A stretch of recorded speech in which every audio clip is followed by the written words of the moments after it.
Сайн байцгаана уу? Та бүхэндээ орт авдраас сэргийлэх болон баярын өдрүүдийн хооллолтын талаарх бяцхан зөвлөмжийг хүргэж байна. Дэлхийн эрүүл мэндийн байгууллагын мэдээллээр орт авдрын 30-50% нь амьдралын зүй маяг хооллолтоос шалтгаалan урьдчилан сэргийлэх боломжтой байдаг гэсэн бол манай монголчуудын хоол боловсруулах замын хөгжил нь ялангуяа бэлэг, хотоодны авдар нь дэлхийд дээгүүрт ордог байна. Энэ нь давс ихтэй, өгтөс ихтэй, эслэг багтаа хооллолтой шууд холбоотой. Бид дараах эрүүл тавны зарчмын баримтлан хооллож чадвал орт авдраас сэргийлэх бүрэн боломжтой. Зарчмын хувьд тавны 50% нь жимс хүнсний ногоо, 25% нь бүхэл өрөө бүтээгдэхүүн буюу хөс будаа, гурвалжин будаа, хар талах, мөн 25% нь уураг буюу мах, өндөг, сорж зэрэг бүтээгдэхүүнийг хослуулна хооллол цогцолтой. Бид хадраас урьдчилан сэргийлэхийн тулд антиоксидант өндөртэй хүнсийг түлхүү эрхлэх хэрэгтэй. Энэ нь эсрэг гэмтлээс хамгаалдаг. Жишээ нь брокколи байцаа нь тулпарыг агуулдаг учраас хадрын эсрэг үйлчлэгээтэй. Сармийн сонгонд дархлаа дэмжих хадрын эсрүүхээс сэргийлнэ. Жимс буюу нэрс, анис, жисрон нь маш өндөр антиоксиданттай.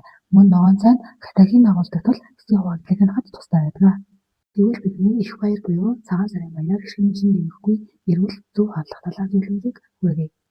Бид баяр ёслолоор хэр ихчлэг ккал авдаг бай. Нэг ширхэг бууз нь 110-аас 130 ккал, айраг 200 мл нь 100-аас 120 ккал, хийжүүлсэн дандаа нэг аяга нь 100-аас 140 ккал, 100 г нислэг салаад 250-аас 300 ккал агуулдаг.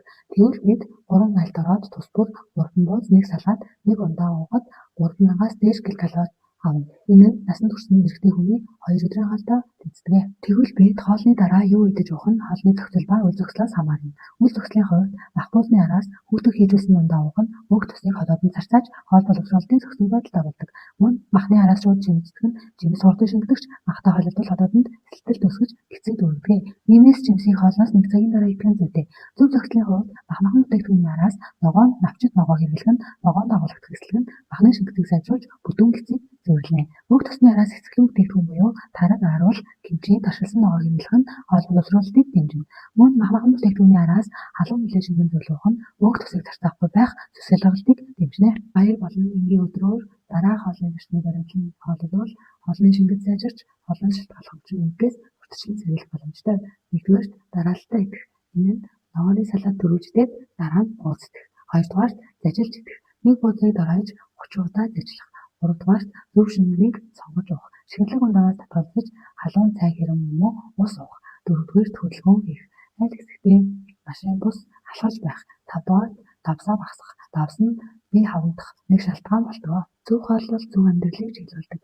Иймээс хадраас сэргийлэх чинь нэмэхгүй байх энгийн алхам бол тавныхаа тавлыг ногоо болгож хэрэглэхээс эхэлнэ. Ийхүү эрүүл зөвлөхтэй хооллолтын зөвлөмжийг Дэлхийн эрүүл мэндийн байгууллага Америкийн хадрын нийгэмийн зөвлөмжлөөр үндэслэн зөвлөлөө. Анхаарлаа хандуулсанд баярлалаа.